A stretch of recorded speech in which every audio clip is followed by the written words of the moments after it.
President Mwilu, please come. Simumpigie makofi.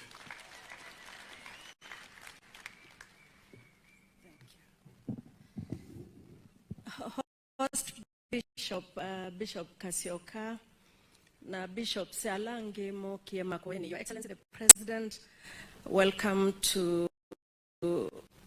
Makweni County, which is one of the many counties in your republic. Ethically, politics is a necessary part of our life, but we didn't come here for politics today. The note I got was tuke kumyambesa tuake kanisa na cha kwani kumwea imbesa mute utala kwa sababu maumia muitala. We shall be here very many times.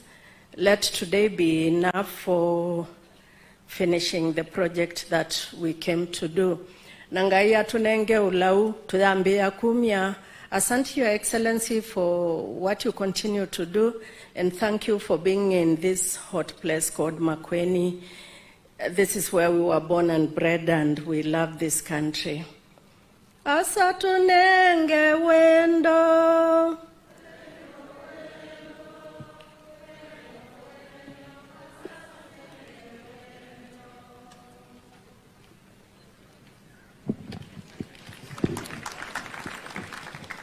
Kumwenda nine.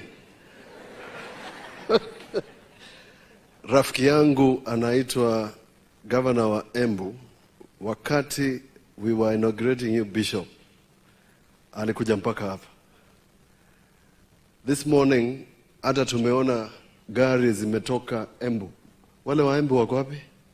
I saw a huge vehicle. Simameni.